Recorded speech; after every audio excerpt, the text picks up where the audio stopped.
Asante sana. Nashukuru.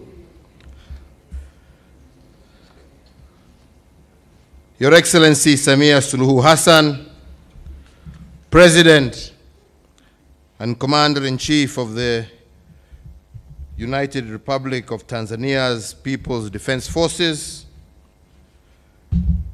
ministers, senior government officials from Tanzania and Kenya, captains of industry and business executives here present.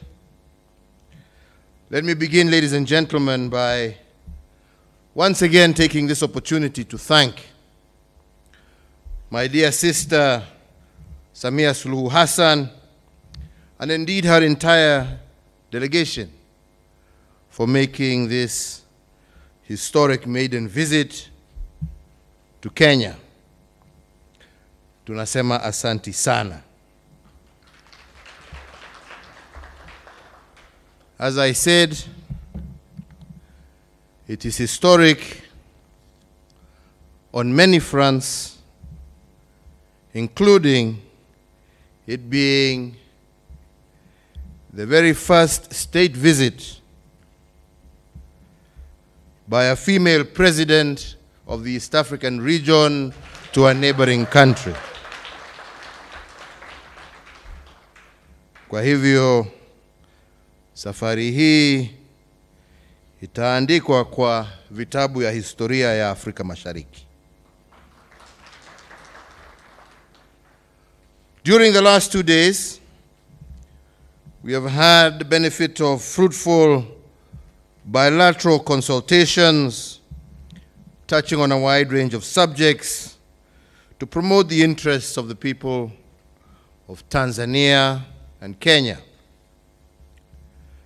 Indeed, all Kenyans are excited and proud, and we have confidence, Madam President, that you will maintain the well-established tradition of promoting the bilateral and multilateral interests, not only of the people of the United Republic of Tanzania, but also of the entire East African community.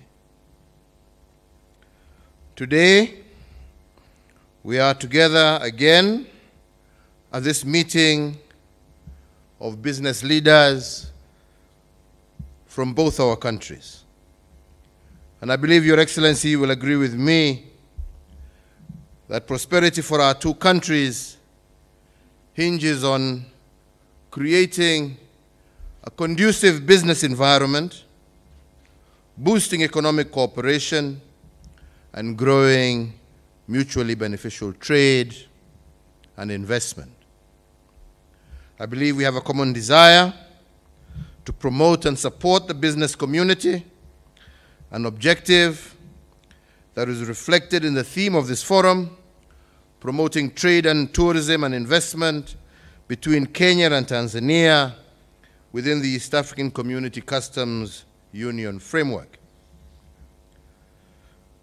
So, Your Excellency, ladies and gentlemen, I want to reiterate again that Kenya and Tanzania enjoy cordial relations going back to our pre-independence days, and Tanzania continues to be a key partner of Kenya in many areas, from security to agriculture, pharmaceuticals, petroleum, finance, trade of manufactured goods, energy, and general trade.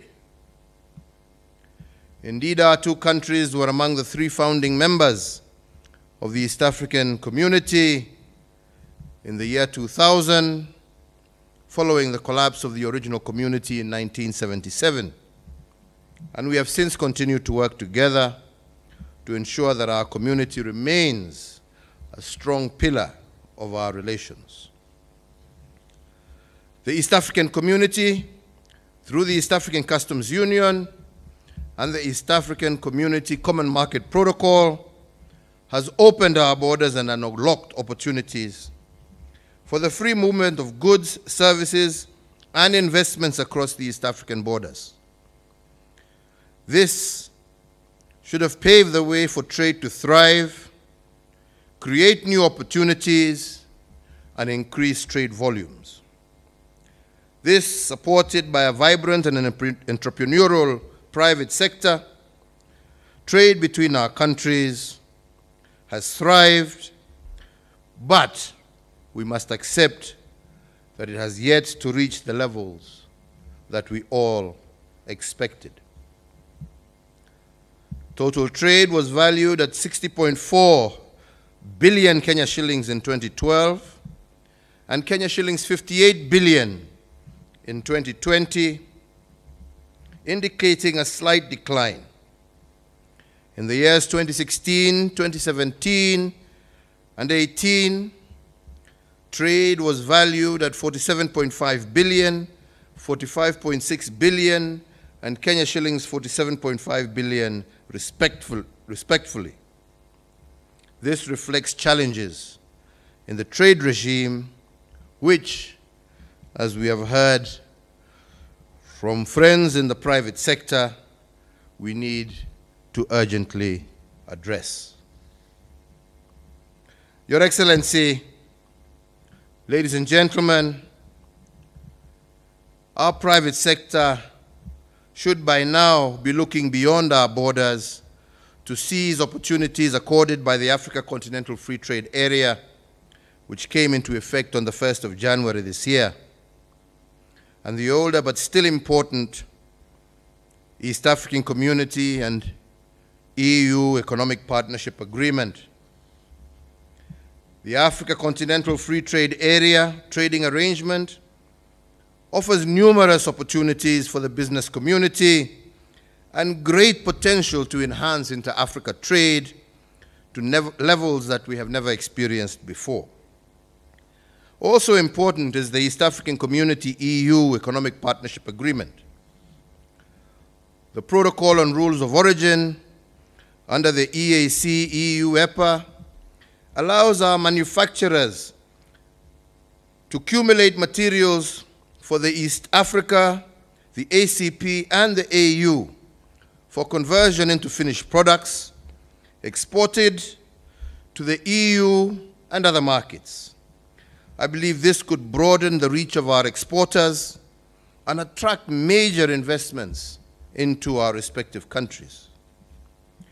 In this regard, Your Excellency, as we work collaboratively under these trade regimes to unlock the potential of our private sector's creativity, I wish to request your government to give effect to these two agreements through their ratification. In response to the conclusions reached by our business leaders, I wish to agree with the proposal that we have heard from your Minister of Trade, that they shall meet in the next 4 weeks and resolve all non-tariff barriers and other restrictions that have adversely affected trade between our two countries.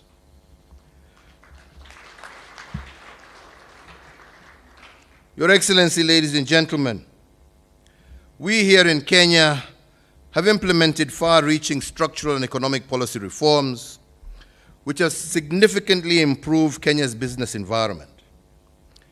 I am indeed aware that you too are working in Tanzania to have similar structural and economic policy reforms also aimed to promote economic growth. I believe there is a lot that we can learn from each other by working together and collaborating on these reforms. Kwa hivyo, Mheshimiwa Rais, mimi ningependa kwa kumalizia kusema ya kwamba naona tuko na nafasi na naamini ya kwamba tuko na nia ya kuhakikisha ya kwamba tukifanya pamoja tunaweza kuinua uchumi wa Tanzania na uchumi wa Kenya. Naamini Mheshimiwa Rais kwa dhati ya kwamba tukiingia kwa kazi hii kwa njia ya kushirikiana, ushindi utakuwa wa wananchi wa nchi zetu mbili. Vile tulikuwa tunasema hapo awali, Kenya na Tanzania na wananchi wetu wakijiona kama mandugu ambao wanashirikiana badala ya kushindana, sisi wote tutashinda. Hatuna lolote la kushindana sisi. Yetu ni tushirikiane. Kwa sababu tukijiona kama nchi ambazo zinashindana, hatutaweza kupata wale wawekezaji wakubwa ambao wataweza kuja kuweka viwanda vyao katika nchi zetu na nchi za Afrika Mashariki. Lakini ile ambacho tutaona ni kazi ambazo zingeenda kwa vijana wetu, hizo viwanda vikiwa hapa, hazitakuja kwa vijana wetu, badala kazi hizo zitakuwa nchi zingine, kwa sababu soko yetu itakuwa ndogo na sisi ndio tutakuwa tunanunua bidhaa za nchi zingine za nje, badala ya tusaidiane, tuseme njooni tushirikiane, tujenge viwanda vyetu viwe vikubwa. Ndio badala ya kuwa sisi tuatoa mizigo yetu kutoka, sitaki kutaja nchi ndio mtu asiseme hii na hii, lakini tuseme nchi za nje, tuwe tunanunua bidhaa ambazo zimeundwa katika nchi zetu, na ndio vijana wetu waweze kupata kazi. Na ndipo nasema tukishirikiana, ushindi ni wa wananchi wa jamhuri zetu mbili, ushindi ni wa wananchi wa Afrika Mashariki. Kwa hivyo, vile ulitukumbusha jana wakati tulikuwa katika mkutano wa kirasmi, ulitukumbusha ya kwamba taifa la Kenya ndio la 5 kuwekeza katika taifa la Tanzania, tukiwa na karibu kampuni, nafikiri ulisema 500 na kitu hapa hivyo. Na tukasema ya kwamba kampuni za Tanzania pia ambazo zimewekeza hapa nchi Kenya ni karibu 30. Sisi tungependa kuona wawekezaji wengi zaidi wa Tanzania wakuje wafanye kazi zao hapa Kenya. Na nataka niseme leo ya kwamba sisi, na hiyo mimi sitagojea mkutano ya waziri, nitasema sasa, wawekezaji wa Tanzania mjue ya kwamba muko na uhuru wa kuleta na kufanya biashara zenu hapa bila kuitishwa business visa, bila kuitishwa work permit. Mufanye kazi nchini Kenya vile mnayofanya nchini Tanzania, haja tu mfuate sheria na kanuni ambazo zimewekwa, na zile ambazo wenzenu wa Kenya pia lazima wazifuate. Lakini karibuni sana, na tutajaribu juu chini kuhakikisha ya kwamba tumerahisisha njia zenu zote za kufanya biashara zenu. Ingine, na hiyo pia tulisema pamoja na Mheshimiwa Rais jana, hii mambo ya mawaziri kugojea ati sijui mpaka mkutano uitwe, sijui mtu aende avae suti yake, sijui akuje aseme sasa tuna agenda, sijui sasa wakae waseme sasa tuende item moja ya pili, wacha tuulize wakili, badala ya kukaa na wakunywe chai waseme ni nini ambayo tunaweza kufanya kutatua shida za wenzetu. Jameni, Tuwataka mawaziri, jameni, mtoke ofisini, mutembeleane, mutatue shida ambazo wafanyibiashara wetu wanazo, ndio msaidie wakulima wetu, ndio msaidie wafanyibiashara wetu, kwa sababu mkiwasaidia wafanikiwe, hiyo ni kazi kwa vijana wetu, hiyo ni uchumi wetu utapanda, hiyo ni kodi tutaweza tupate, tuendelee kujenga mabarabara, kuunganisha stima, kuweka mahospitali na mambo mengine ya manufaa kwa wananchi wetu. Lakini mtu asione ofisi akipata, anakaa, anaogopa, hataki kuongea na mwenzake, ati anagojea kuambiwa. Kama wewe unagojea kuambiwa, jameni, basi hustahili kuwa waziri. Waziri ni mtu wa initiative, anakuja anachukua initiative. Na kama unataka kukonsole, jameni, maofisi yetu pia, na tumekubaliana na mwenzangu, maofisi yetu mlango ni wazi. Kama uko na swali njoo uulize, sio kukalia kitu. Unakalia kwa nini? Umepatiwa kazi kubwa kwa sababu tunaamini ya kwamba uko na uwezo wa kuitekeleza. Itekeleze. Itekeleze kwa niaba ya wananchi wetu. Mimi sitaki kusema zaidi ya hapo, sio siku yangu leo. Leo ni siku ya mgeni wetu wa heshima. Lakini mbele ya nimualike, nimesikia vile mmesema ya kwamba baada ya mwezi moja mtakutana, lakini mimi ningependa nitaje mawili ambaye itatendeka, na hiyo nataka itendeke wiki hii na wiki ijayo. Ya kwanza ni mawaziri ambao wanahusika, mwende mutatue ile jam ambaye iko kule Taveta Holili, ambaye iko pale Namanga, magari iweze kutembea. Kama ni certificate za COVID na nini, jameni, mawaziri wa afya wakae, wajue vile wanaweza kufanya. Certificate ikiwa issued Tanzania, kama mtu amekuwa checked Tanzania, basi hiyo certificate iwe sawa kwa aingie Kenya, na vice versa, ndio watu wafanye biashara zao. Ya pili ni hiyo mahindi ambayo imelala hapo mpakani. Waziri, mimi nakupatia wiki 2 yote iwe imefunguliwa na hiyo maneno ishe, kwa sababu hatutaki, kuna haja ya kuumiza watu yetu, jameni. Au ni namna gani? Tumekubaliana wewe? Ni hivyo. Sasa kwa hayo machache, mimi nasema nina furaha tele, na Wakenya wana furaha tele kwako wewe Mheshimiwa Rais kukubali kuja kututembelea. Na mimi sina shaka ya kwamba awamu yako ya uongozi wa taifa la Tanzania utaona uhusiano wetu kama majirani na kama mandugu ukipanda kwa kiwango kingine ya juu zaidi.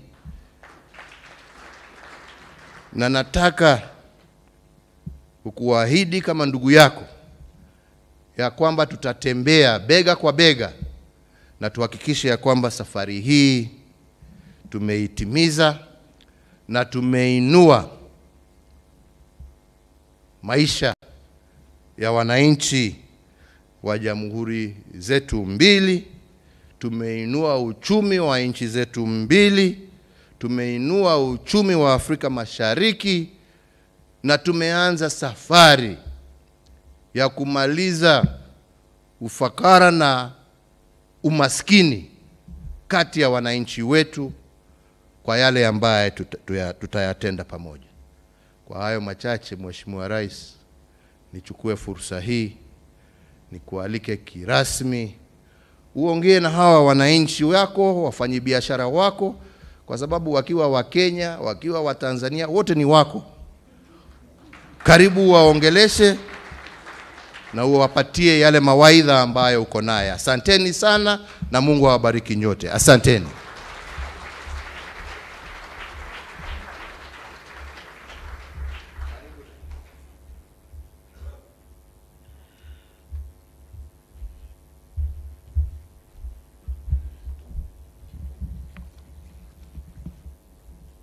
Naomba tukae.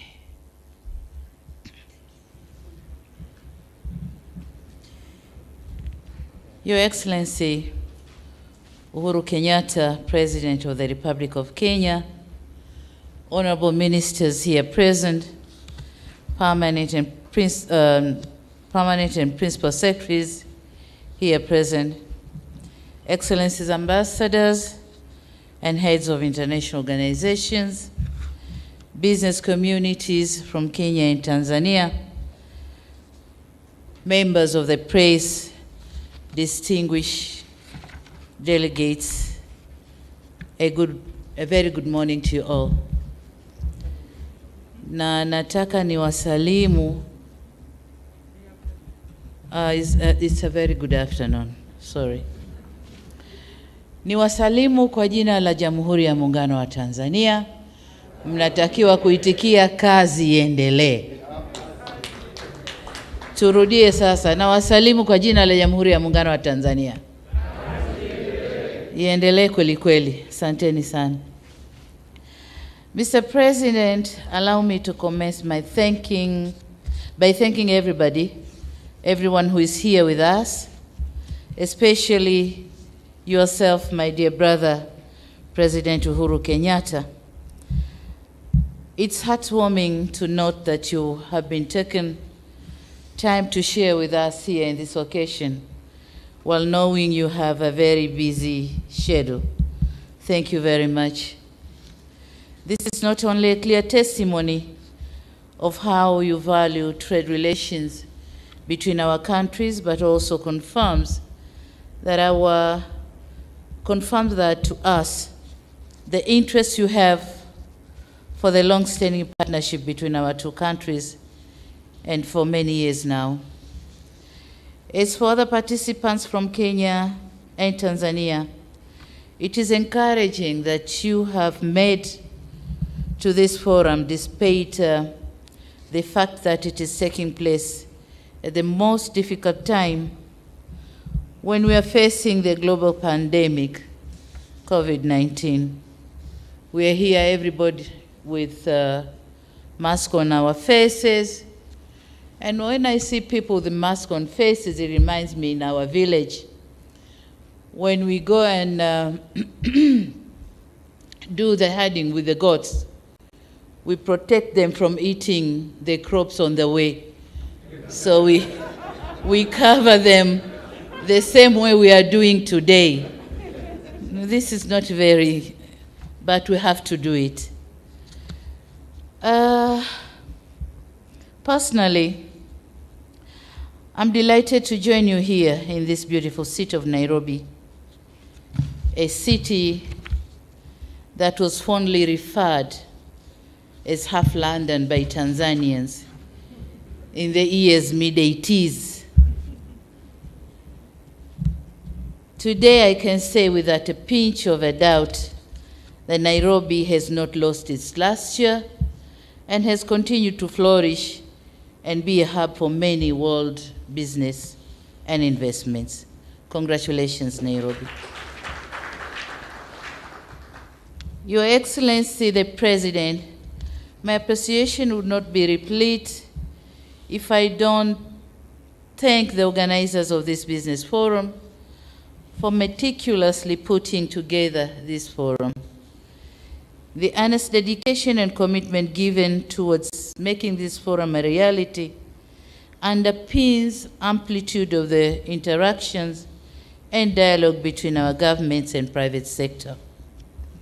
This commitment is very instrumental in steering an excellent and all-weather bilateral trade relationship, which is a cornerstone for the social and economic development of our people in both of our countries and the East African region in general. Dear participants, we are living in an era of globalization where interdependency is key and no country can develop itself in an isolation, and no one would view global competition as a zero-sum game. Real development is only realized when we develop together. Business-to-business interactions provides an avenue for companies to exploit areas of interest and forge cooperation for mutual benefit. Aspirations of many business people is to make profit, while at the very heart of it, such partnership should create jobs to boost up the socioeconomic well-being of our people. The private sector is key to driving growth that will deliver these jobs, transform labor markets, open up opportunities, and unleash entrepreneurial spirit. These aspects can only be realized if businesses are operating in a conducive environment. And it is the role of our two governments to create this environment to facilitate growth of the private sector through good legislations, transparent and predictable taxation systems, efficient court systems which can expedite business cases, and existence of a good investment climate. The government of Tanzania has over the years continued to undertake reforms and improve the business and investment environment. For instance, we are currently undertaking reviews on tariffs and non-tariff measures, such as the issuance of work permits for foreign expatriates, operationalization of one-stop facilitation center for investments, removal of nuisance taxes and levies, user fees and other charges, rationalizing tax administration practices, fight against corruption and bureaucracy in the public sector, identification and allocation of land for investment, promoting construction of industrial parks, and streamlining the functions of the regulatory authorities, among other things. All these initiatives are being guided by our homegrown reform strategy, known as the Blueprint of Regulatory Reforms for Improvement of Business Environment in Tanzania. And in order to ensure that the trade and investments are sustained and are profitable, Tanzania has invested in mega projects on infrastructure such as roads, ports, railways, airports, and generation of energy. The aim is to reduce the cost of production and cost of doing business, with a major purpose of creating an enabling environment for business to prosper and maintaining investors' confidence. Your Excellency and dear participants, allow me now to emphasize that Tanzania is highly committed to seeing a vibrant private sector capable of facing the challenges of the global economy through our industrialization drive. We believe that successful industrialization is the basis of value addition to our products, which in turn creates wealth and employment, and this is what business people should strive to achieve. The vulnerability of commodity export-dependent countries is well known, and it needs no emphasis. Upstream value chain participation is of utmost importance if our companies want to be effective in export undertakings. I'm emphasizing this because as Tanzanian companies meet their counterparts from Kenya today at this forum, they should strive to establish business relationships which will establish both parties, which enable both parties to exploit opportunities existing in each other's country. There's an opportunity to leverage on Kenya's technology, know-how, and above all, capital. On the other hand, Tanzania has abundance of natural resources, tourist attractions, and land. It is my hope that this forum will act as a catalyst for our business community to kickstart meaningful partnership with Kenya companies in the areas of investments and trade opportunities. I, therefore, urge business communities from Tanzania and Kenya to exploit this chance to exchange skills, work together in research and development, technology, as well as looking for capital where necessary.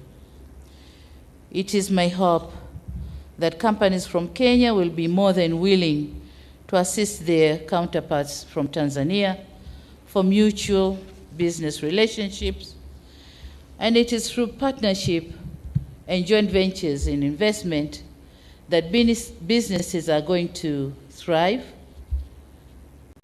and do well. Your Excellency and dear participants, we have an unsatisfactory situation here that our trade levels are not as good as we want it to be, and I wouldn't go through the statistics because they've been already presented to you. But it is my hope that this business forum is an opportunity for our business communities to identify strategies, our strategic investors from each side, to build partnership that will work together, bridging the existing gaps. Needless to say, transfer of technology is very vital to our country. We expect this forum, among other things, will facilitate transfer of technology and investment with the objective of contributing towards national poverty reduction in Tanzania and economic diversification in Kenya. It is my sincere hope that this forum is a good start and will ease some of the concerns. Tanzania is ready to receive business community from Kenya. Our doors are open for consultation, kama Mheshimiwa Rais alisema, and our hands are open, ready to hug you and cooperate. My government is more than ready to serve as a bridge for paving the way for a cooperation between our two business communities from our two countries. Having said all this, I look forward seeing an implementation of the agreed affirmative actions which arise from this forum. And you said it right that you are ready to go now, and I say go.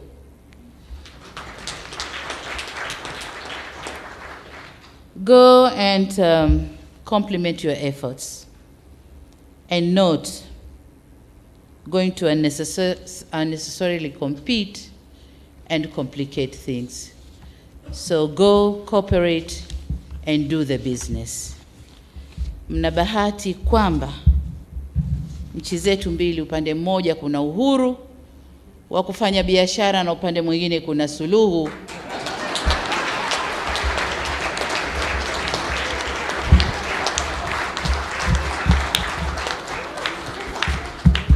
Suluhu ya kuondosha vikwazo vya biashara. Kwa hiyo sasa mshindwe nyinyi. Asanteni sana.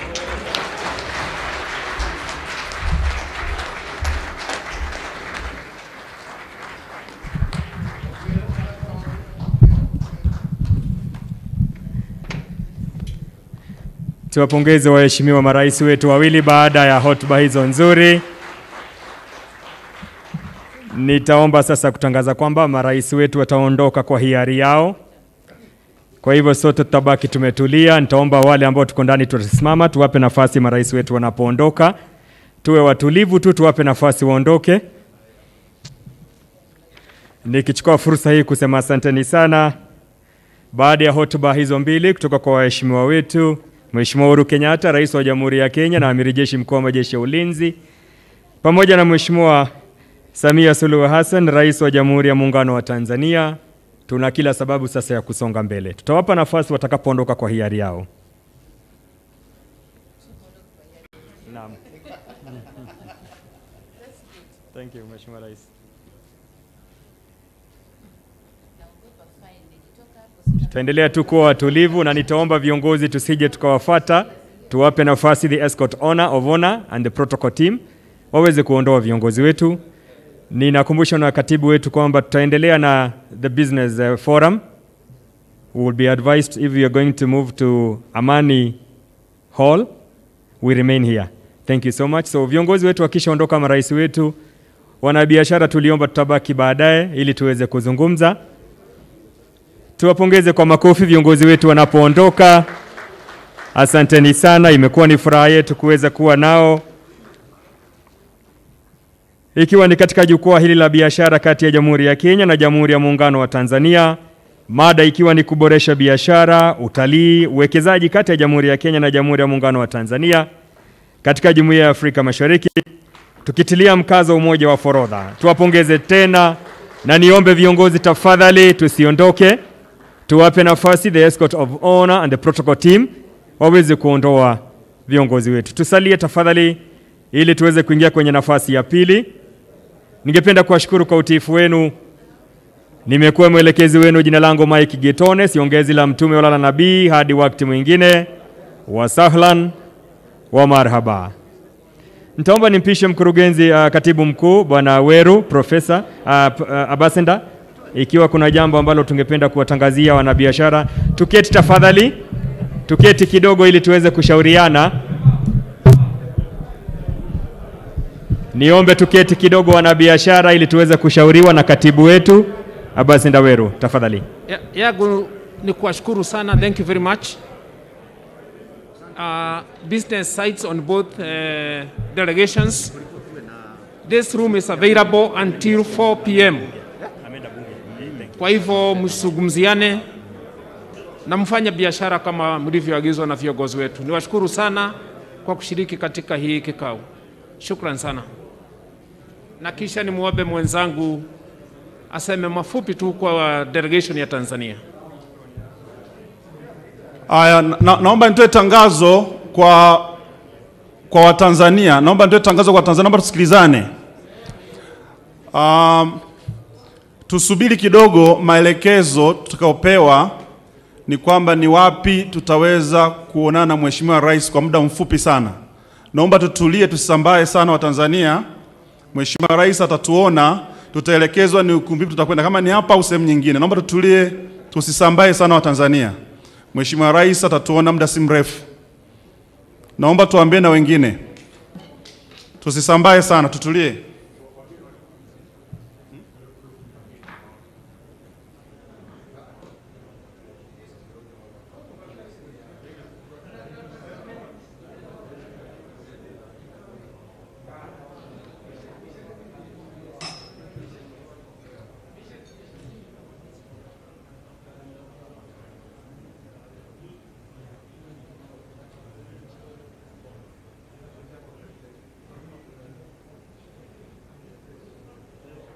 Na mtazamaji, ilikuwa tu ni kongamano ambapo Rais Samia Suluhu Hassan wa Tanzania na Rais Uhuru Kenyatta walikuwa wanaohutubia wadau wa kibiashara hii leo hapa jijini Nairobi.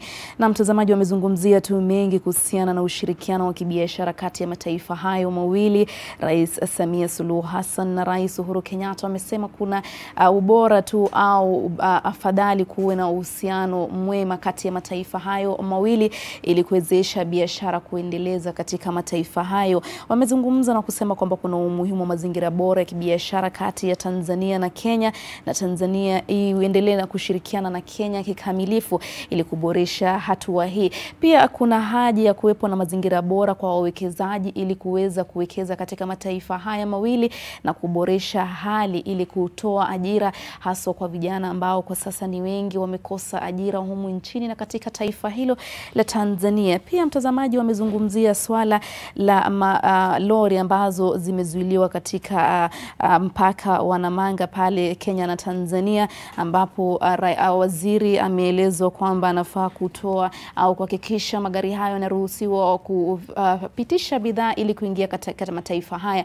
Mtazamaji, ndio mambo ambayo yanaendelea. Rais huyo wa Tanzania Suluhu Hassan yumo humu nchini kwa ziara ya siku 2 tu ili kuboresha hali ya biashara katika kati ya mataifa haya mawili. Mtazamaji, marais hao wamesema kwamba mazingira bora ya kibiashara ni bora kwa mataifa hayo mawili na hasa kwa Jumuiya ya Afrika Mashariki ili kuwezesha biashara au kuwezesha wawekezaji kuwekeza katika mataifa haya, hasa wawekezaji wakubwa, ili kuboresha nafasi ya kazi au ajira kati ya viongozi au kwa vijana humu nchini ambao wamekosa ajira hiyo. Na pia wamezungumzia swala la Watanzania kupewa nafasi kufanya biashara katika taifa hili. Bora tu kufuata sheria ambazo zipo na kanuni zilizopo ili kufuata masharti hayo. Kumbuka hawatahitajika kutoa cheti chochote ili kufanya kazi au kufanya biashara katika taifa hili la Kenya. Ndio mambo tu ambayo yanaendelea katika hali ya kuboresha uhusiano wa kibiashara kati ya mataifa haya mawili, Kenya na Tanzania. Hapo baadaye Rais Suluhu Hassan anatarajiwa kuzungumza au kuhutubia mabunge mawili hapa nchini Kenya na kuzungumzia tu mengi kati ya ushirikiano hayo. Mtazamaji, tutakuwa tu tunakujuza kuhusiana na hali hii humu nchini. Na sasa naelezwa kwamba mwenzangu Leila Salim Swale alikuwa anahudhuria pia kongamano hilo. Atatueleza tu zaidi kuhusiana na yapi ambayo yamekuwa yakizungumziwa katika kongamano hilo. Mtazamaji, ndio mambo ambayo yamekuwa yakizungumziwa hii leo. Suluhu Hassan anasema kwamba kuna haja ya kuboresha mazingira ya kibiashara katika mataifa haya mawili.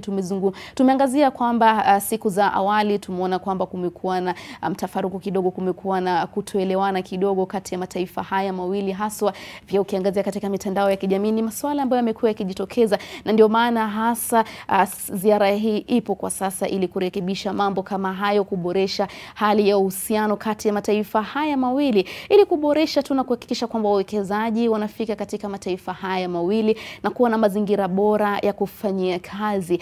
Pia kuna pendekezo la kuhakikisha kwamba sheria zinaundwa au kuwekezwa au kuangaliwa ili kuhakikisha kwamba inawafaidi wafanyabiashara katika mataifa haya mawili, aidha kule Tanzania wanaofanya kazi humu nchini au pale wa Kenya wanaoamua kufanya kazi pale Tanzania. Ndio mambo yalivyo hivi sasa na tunatarajia kwamba swala hili litaangaziwa kikamilifu. Na mnaelezwa kwamba mwenzangu Salim Swale alikuwa anaangazia swali hilo na tutakuwa tunazungumza naye tu baadaye.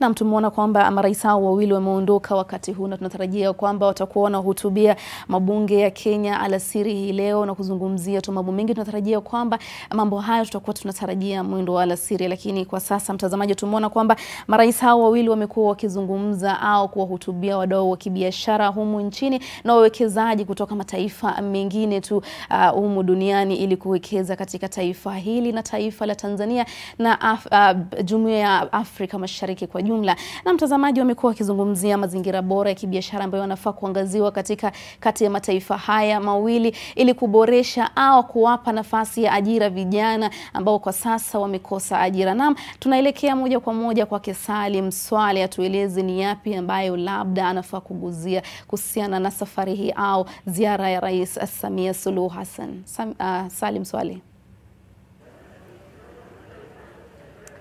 Na asante sana. Bila shaka tangu asubuhi tumekuwa hapa katika hoteli ya Serena jijini Nairobi, ambapo marais wa Jamhuri ya Muungano wa Tanzania pamoja na Jamhuri ya Kenya, Rais Uhuru Kenyatta pamoja na Mama Samia Suluhu Hassan wameongoza kikao cha wawekezaji kutoka mataifa haya mawili nyuma kidogo katika ukumbi ulioko nyuma yangu. Kikao hicho mpaka sasa kinaendelea, ila marais hawa wawili wameshaondoka, lakini kilichobaki ni kwamba jumbe za wawekezaji kutoka Tanzania na Kenya zinaendelea na mkutano huu, wakiwemo mawaziri kutoka mataifa haya mawili.